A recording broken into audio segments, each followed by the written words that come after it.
Karena obrolan kita kali ini bersifat sarkastik dan sedikit sensitif, kita berharap obrolan kita disikapi dengan bijaksana. Dari kreator di balik layar di channel Freedom Spark, aku Kang Luki mau bikin obrolan yang bikin kalian gak bisa tidur. Bukan karena takut, bukan karena horor, tapi karena kalian baper sama obrolan kita kali ini. Inilah Gibah Malam, obrolan malam yang bikin kalian gak bisa tidur. Gibah Malam, obrolan malam yang bikin kalian gak bisa tidur. Dan Gibah Malam kali ini aku ditemenin sama seseorang yang sangat spesial. Jadi dia adalah the one and only yang saya paling rindukan di dunia ini saat ini. Master saya, partner saya, teman sehidup semati aja ya. Tolong perkenalkan diri Anda, siapa Anda dan status Anda seperti apa sekarang? Saya Suhu Panji. Saya adalah seorang tukang ojol dan saat ini status saya jomblo, miskin dan ya begitulah. Tapi happy sih. Suhu Panji, orang yang sangat dicari-cari sama penggemar Anda di balik layar. Banyak banget yang nyariin Anda loh, serius. Wah, masa sih? Nyarinya lewat mana tapi? Ada dari beberapa komentar di video itu Avenger. Oh, video Avenger. Waduh. Saya nggak yang nungguin Anda main di Falcon ini. Akhirnya ya setelah sekian lama bisa terhubung lagi. Berapa? Setahun ya kayaknya. Setahun lebih. Pokoknya Kung Flu ya. Ya, Kung Flu, gara-gara Kung Flu ini. Tapi saya inget banget terakhir kali kita bikin video bareng yang waktu saya telepon Anda itu. Di akhir video itu saya sempat berjanji nih kepada para penggemar Anda bahwa saya atau kita ini mau menggelitik sesuatu nih men. Menggelitik sesuatu? Siapa digelitik itu? Anda, biar cepat dapat jodoh. Atau Waduh. kita ya biar kita cepat dapat jodoh ya. Ya, boleh. Sekarang kita sama Ya. Saya udah gak lagi. Udah Wah. sama. Nggak, jadi terakhir itu karena waktu itu saya menemukan sesuatu yang kayaknya menarik banget nih. Sesuatu yang nggak disadarin sama orang-orang ya di Indonesia terutama, bahwa mereka secara tanpa sadar itu melakukan sesuatu gitu men. Lakukan sesuatu gimana? Jadi mungkin saya mau nanya pendapat subjektif Anda dulu deh ya soal LGBT. Oke. Bagaimana? Ya, boleh. Menurut Anda itu gimana? Menurut Suhu Panji gimana nih tanggapannya soal LGBT? Mengganggu kah atau tidak? Kalau saya pribadi ya di lingkungan sekitar itu kan saya kan ojol, suka main di daerah pariwisata. Kalau menurut saya sih tingkah mereka sih biasa aja. Dibedain juga susah gitu loh. Jadi bagi yang lurus sama yang agak belok dikit sama yang belok banget itu kayak udah nggak bisa dibedain gitu ya? Gak bisa. Mereka udah membaur dengan baik gitu dengan lingkungan yang lurus. Jadi agak susah bedainnya. Tapi Anda tahu nggak sih kalau sebenarnya saya tuh punya pengalaman yang kurang enak gitu sama orang-orang tipe kayak gitu. Serius Masa sih? Serius men. Ini pengalaman waktu masih hidup di Bali dulu. Waktu kita masih sama-sama jadi budaknya Nadim. Oh tuh. Wah. Masa-masa indah itu. Indah banget. Waktu itu pokoknya saya ingat banget ya, dapat penumpang dari Sanur. Penumpang dari Sanur kan ya. Terus nganter daerah Kute, Beach Walk kalau nggak salah waktu itu. Ke Beach Walk itu. Nah, dia itu tamu dari mainland. Waduh. Dan dari fisik nggak kelihatan men, maksudnya nggak kelihatan. Ya kita tahu lah ya, image-nya orang-orang yang gay itu pasti mereka atletis gitu kan. Atau kalau nggak atletis itu mungkin mereka agak-agak melambai gitu kan. Ya, agak melambai. Seriusan, ini kagak. Dia tuh kayak bener-bener orang lurus aja, kayak yang Anda bilang tadi, antara orang lurus sama orang belok nggak bisa dibedain. Waduh, Gitu, waduh. Kayak gitu. Dan itu kayak bener-bener orang lurus ya kan. Nah, waktu udah jalan, dia Ya. tiba-tiba dari ya biasa lah ya, bonceng gitu, terus dia semakin lama semakin ngedekat. Awalnya kayaknya Anda biasa deh kalau misalnya dapat penumpang dari luar gitu megang pinggang Anda itu kan. Kayaknya biasa ya. Meskipun itu cowok. Biasa sih, biasa. Awalnya kayak gitu. Pinggang. Habis itu semakin lama semakin ke depan. Lu tau gak sih? Ya gimana? Kok kerap ya? Batang gua diremes anjing.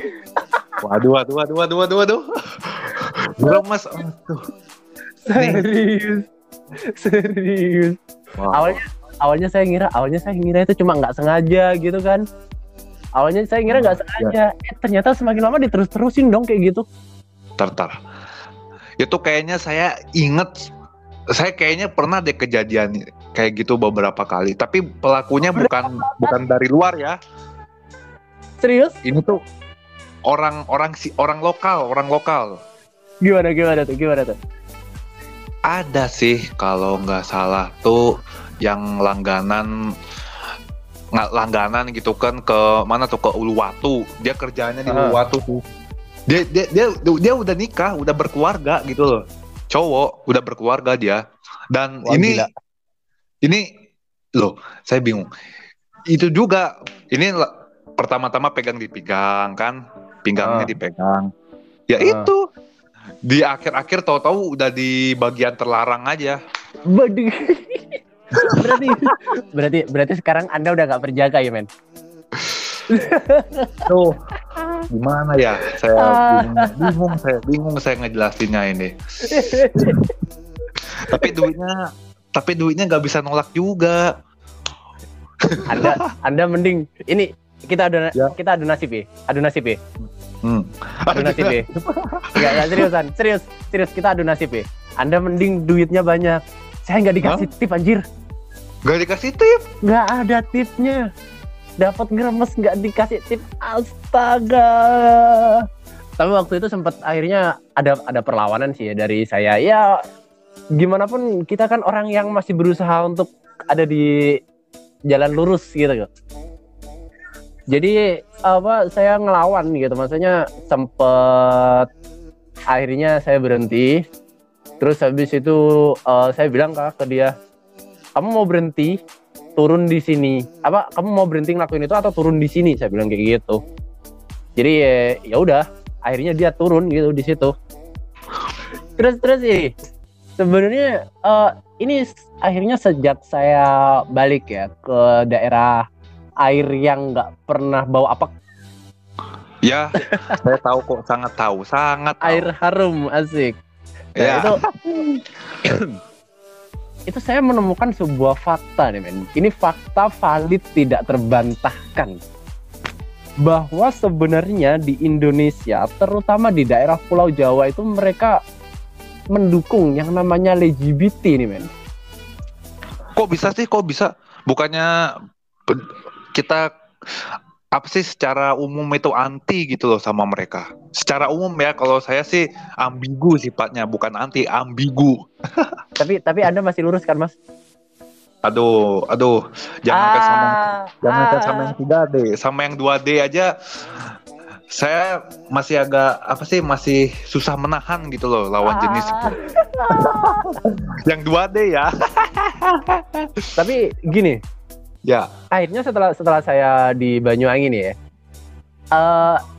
saya tuh mencoba untuk mencari tempat tinggal atau kos-kosan gitu kan. Untuk saya tinggal saat itu bersama dengan pasangan tidak sah saya.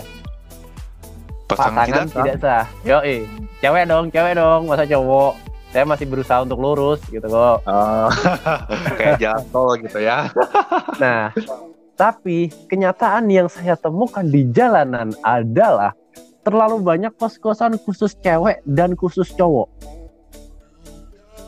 Segregasi tuh.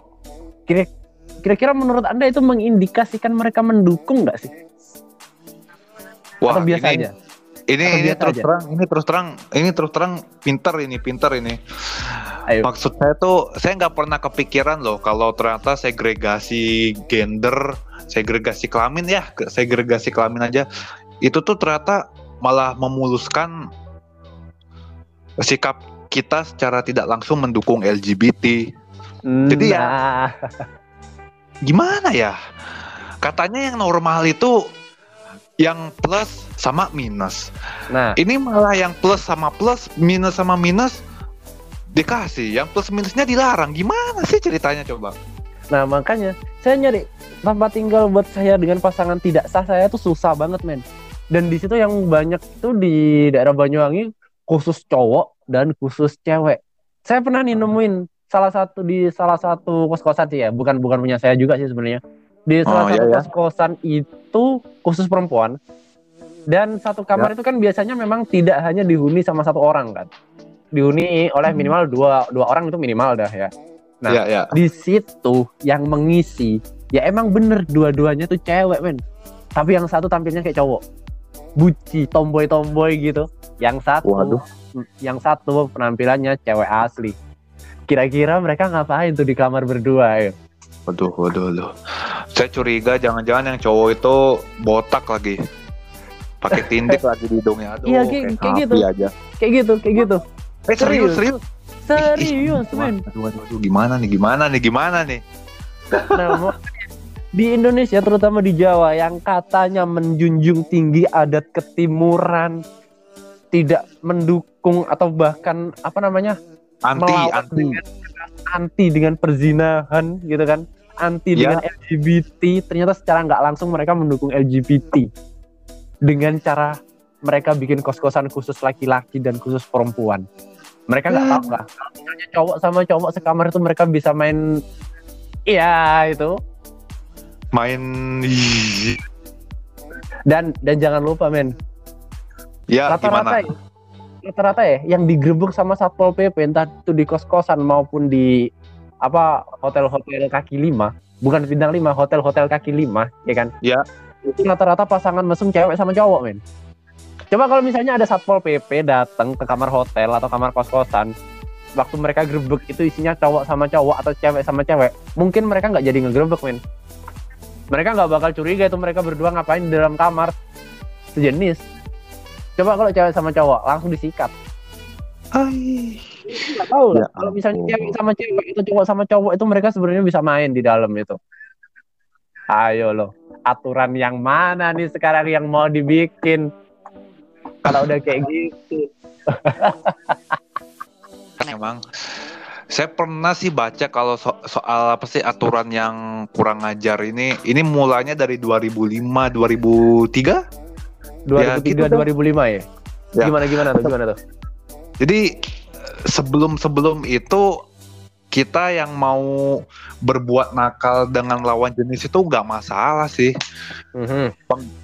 Ada sih penggerbekan ada, cuma nggak frekuensinya nggak seintens dan juga nggak seteratur atau diarahin kayak setelah peraturan itu diberlakukan gitu. Dan yang saya bingung ini kok jadi kayak gini. Dan sekarang juga ya gimana?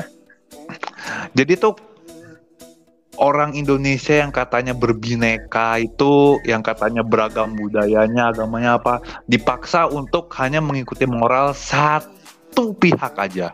Yes. Gimana coba ceritanya? Tapi saya baru kemarin nih sebenarnya dapat info menarik nih men sebenarnya soal penggerebekan kayak gitu. Oh, gimana Jadi sih? Jadi sebenarnya ya orang-orang yang digerebek di hotel terutama ya di hotel-hotel kaki lima gitu kan. Itu sebenarnya mereka udah diincar. Mereka udah diincar. Iya serius, mereka udah diincar, udah dilaporin gitu kok. Jadi kayak misal mereka pasangan selingkuh nih ya, pasti 80% dah. Kalau misalnya mereka kena grebek, mereka itu udah dilaporin sama pasangan sahnya. Makanya itu digerebek itu hotel. Dan kalau misalnya dia digerebek satu kamar, pasti yang lain juga ikut digerebek men. Karena kan sekali jalan ya lumayan lah bisa dapat cuan banyak. Wah. Dan ini juga fakta menarik lagi. Iya, bagaimana? Ini saya dapat info dari salah satu resepsionis di Hotel Kaki Lima kayak gitu. Dia bilang kayak gini. Ya. Kalau misalnya tempat kita nggak aman dan kalau misalnya apa kayak Satpol PP atau petugas itu asal ngegrebek dan sering ngegrebek, hotel-hotel kayak kita ini pasti nggak laku, Mas. Dia bilang gitu. Orang tempat-tempat kayak kita ini pasti tempat orang berbuat sesuatu yang enak-enak kok. Kalau terus-terusan digerebek nggak laku kita, Mas. Dia bilang gitu. Ya masuk akal nggak sih? Masuk akal nggak sih menurut Anda? Lah, itu juga termasuk salah satu bagian dari pariwisata kan, biarpun esek-esek gitu. Ya yang dilakukan aparat malah bikin pariwisatanya kendor. Ya gimana nggak Bali aja yang terus digini coba digenjot. Tapi Anda pernah ini nggak sih? Pernah tahu soal apa kayak lingkungan-lingkungan yang di daerah Bali sih terutama, kayaknya saya pernah tahu lingkungan-lingkungan khusus banyak ini kayak banyak warianya gitu kok. Daerah mana sih? Seminyak ya kalau nggak salah. Kalau di kawasan wisata-wisata gitu ada sih namanya Jalan Lebak Bene itu di Kute, yang Jalan Paping. Oh iya, tahu. Di daerah belakangnya ini, Pantai Kute. Belakangnya Pantai Kute. Depannya Sky Garden itu ya? Iya, jalan situ ya. Di situ, nah, iya. Seriusan? Ya, sama kalau di sekitar tempat saya tinggal itu namanya Bung Tomo. Anjir, saya ingat daerah Bung Tomo, daerah Denpasar Utara. Denpasar Utara apa Denpasar Barat ya? Barat dong. Oh, masih barat ya? Ya, aib Bung juga Tomo. sih buat saya gitu loh. Sebagai orang PDSKJ ya kan, Denpasar Barat. Iya. Tapi saya pernah ada, jadi siapa ya waktu itu? Lupa, pokoknya salah satu teman kita juga, teman seperjuangan kita waktu saya masih hidup di Bali ya kan. Dia itu juga salah satu petualang underground. Petualang underground. Tapi yang jelas bukan Suhu Effendi. Bukan Suhu Effendi. Effendi, ampun. Ada masih ingat gak sih sama nama itu? Yang saya ingat itu adalah orang yang berambisi jadi sopir truk. Siapa? Ya itu. Iya, itu. Nggak, jadi itu kan. Iya benar. jangan ngebully orang, men. Puasa nggak boleh. Aduh, tapi kan saya nggak puasa, Mas. Wah iya, kita kan liberal ya. Iya, liberal kita. Ya, jadi ada salah satu teman seperjuangan kita waktu itu yang biasa berburu underground gitu kan. Nah, dia itu sempat nih kejebak di salah satu tempat di daerah Simpang Siur. Apa sih? Anda ingat gak sih tempat pangkalan anak-anak di daerah Simpang Siur? Kayak gedung tua gitu kok, atau reruntuhan gitu kok. Reruntuhan, tar. Dekatnya Simpang Siur. Itu pokoknya jalan kalau misalnya dari Sanur misal, kan kita ngelewatin Simpang Siur, muter, habis itu yang belok ke kiri mau jalan ke Kute, daerah situ. Oh, itu. Itu serius di situ? Nah, ada di situ. Dia bilang, saya kan waktu itu cuma sekedar iseng tanya-tanya gitu kan, daerah sini bagus nggak, daerah sini bagus nggak. Dia bilang jangan di situ, dia bilang gitu. Jangan sampai di daerah Simpang Siur gitu kan. Nah, emang kenapa? Saya pernah masuk sana kena zong. Ternyata ada belalainya, dia bilang gitu. Wah. Belalainya, ya ampun. Aduh, mama. Tapi Anda ingat ini nggak sih? Anda ingat platform kesayangan kita semua nggak sih? Kasak kusuk. Platform kesayangan. Kaskus. Ya, itu. Iya, ingat banget. Saya pernah baca satu cerita di sana. Itu ada pengalaman seseorang yang orang rantau juga sih. Dari Jawa, seingat saya. Jadi dia itu awalnya pengen bekerja secara normal lah ya di Bali gitu kan. Tapi ternyata dia diselewengkan, dijual sama temennya dia sendiri, dipekerjakan di panti pijat khusus begitu. Serius Khusus dah, sesama serius. jenis, khusus Aduh, sesama aduh, jenis aduh. maksudnya men. Jadi waktu dia training ya, waktu dia training di awal-awal itu dia bilang dia emang bagian yang menservis ya. Dia bagian yang menservis, berarti dia yang ya gitu. Dia yang jadi tukang bengkelnya gitu. Aduh, Ya. Jadi trauma kok. waktu pertama kali dia training itu dia disuruh nge-service Waria. Waduh. Ini kejam banget. Gimana Ya. itu, Mas? Itu kejam banget itu, yang apa sih, yang ngebina gitu. Maksudnya kenapa nggak dikasih yang beneran, malah yang dikasih yang bohongan gitu. Aduh, pelanggaran HAM itu namanya. Tapi emang akhirnya waktu dia lepas magang ya, udah terjun ke lapangan ya, emang yang dia servis itu ya sesama jenis men. Dan bahkan bentukannya bukan Waria lagi. Masih, Bentukannya asli brewok. waduh. Itu Ternyata- nggak kebayang PTSD dia itu ke akumulasi berapa poin itu kalau bisa dihitung. Nggak tahu. Unlimited kali ya simbolnya gitu. Infinity. Tapi sebenarnya kita di sini pengen ngasih tahu bahwa di Bali itu sebenarnya emang se-ekstrim itu ya kan. Ya, Seliar itu gitu loh kehidupan di Bali, semenyenangkan itu. iya, semenyenangkan itu. Apalagi kan semenjak Orba gitu. Jangan salah. Orang Bali itu ingat, sebenci banget ya. ingat, hati-hati Anda menyebut itu. Oh, Ada tukang bakso di depan rumah, men. oh enggak cuma tukang bakso, ini ada tukang Apa? sate juga loh, banyak loh. Nanti mang. Tiba-tiba besok Anda udah nggak pulang ya. Bukan cuma nggak pulang lagi, hilang semuanya gitu. Gimana? Sejak masa itu gimana menurut Anda? Ya, sebetulnya ini tuh kayak buah si malakama gitu, ada positif dan ada negatifnya. Positifnya ya, orang Bali semenjak itu kan terangkat karena pariwisatanya terus dipromosikan secara jor-joran kan ke seluruh dunia. Tapi ya jeleknya, akhirnya bule-bule itu taunya Bali itu tuh sebuah negara gitu loh. Bukan Bali itu adalah salah satu provinsi dari Indonesia, itu jeleknya. Ya, bener banget. Ngerasain kan kalau misalnya kita ditanya itu, biar kita nggak, bahkan kita kalau misalnya ditanya sama bule itu biar gak malu-maluin, kita bilang kita orang Bali gitu. Nah, ini nih. Emang saya kalau beberapa kali komunikasi sama mereka juga gitu sih. Maksudnya komunikasi personal gitu kan. Ditanyain, kamu asli dari mana? Bali. Saya bilang gitu. Mereka nggak kenal men, mana itu Indonesia men. Mereka ngertinya Bali. Parah kan. Orang aja masih lebih tahu Zimbabwe daripada Indonesia, bayangin. Nah, Zimbabwe anjir memeable banget itu negara ya. asli. Oh iya, ini ngomong-ngomong, next kita mau ngobrolin apa nih? Apa yang tadi itu mau kita coba angkat, yang Anda mau bahas?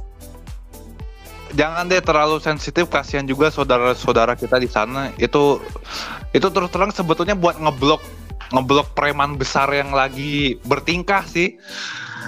Tapi janganlah. Mending kita bahas gini aja. Kita bahas kenapa anime animasi Jepang itu sekarang bisa menguasai dunia. Padahal ya, animasi Amerika itu secara kualitas lebih bagus.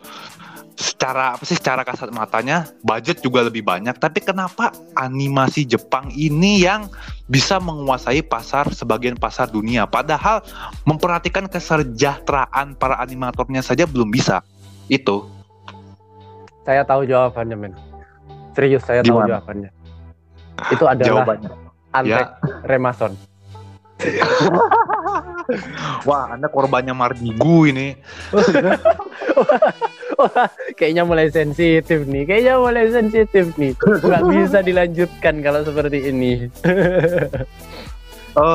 BTW Mardigu siapa ya? Oh, siapa ya? Tapi ini deh, ada beberapa. Tapi saya seriusan deh. Saya pengen banget kalau emang udah nggak ada lagi tes yang disuntik atau hidungnya masukin itu, dicolok-colokin itu, saya pengen deh. Beneran saya pengen ke Bali. Ada beberapa hal yang saya rindukan dari Bali. Krusial banget. Yang pertama adalah Anis. Waduh. Saya kangen gitu loh dikasih tips sama dia. Ya, begitulah. Terus minimal dapat biru kalau sama dia itu. Atau kalau nggak dicurhatin soal Kelvin ya. Ada siapa lagi tuh, si Roger? Entah, banyak dia mas pokoknya. Tapi sebenarnya dia tuh udah saya angkat di ini loh, di podcast ini loh, ceritanya dia itu. Udah diangkat beneran? Serius beneran. Boleh saya tahu tanpa seizinnya dia. Nanti saya share coba deh. Oke. Terus yang kedua yang saya kangen dari Bali itu, ini serius, rujak kuah pindang. Rujak kuah pindang sama tipat cantok. Rujak kuah pindang sama tipat cantok. Wah, beneran dah, Anda nih memang benar-benar niat ya mau nyebrang ke sini lagi. Dan yang ada lagi yang ketiga nih. Sawah. Bukan. Ini sesuatu yang sangat-sangat bikin saya pengen ke Bali. Apa itu ya? Nasi jagung sama telur ceplok. Waduh, gan. Wah. Tapi kalau misalnya kalau misalnya Anda udah bisa nyebrang lagi ke sini, Anda nggak akan saya sambut sama itu, Gan. Wah, apa nih kira-kira yang bisa disambitkan ini? Kolam renang di depan rumah baru, serius. Mantap. Saya tunggu. Yang penting di depan kolam renang ada nasi jagung sama telur ceplok ya. Jangan makan pas renang, ntar keram loh. Tenggelam Anda nanti Anda biarpun ringan saya nggak jamin bisa ngangkut Anda lagi kalau tenggelam. Bahkan Anda kan bisa ngasih napas buatan. Ini sesuai dengan bahasan kita hari ini, men. Wah, jangan terpengaruh, Gan. Kuatkanlah mentalmu, Gan. Tapi ngomong-ngomong, thank you banget ya udah gabung sama Gibah Malam hari ini. Lain kali kita pasti nyambung lagi. Masih. Akhirnya bisa nyambung lagi. Dan kalau gitu kita closing dulu deh. Tetap kita nggak tahu nih.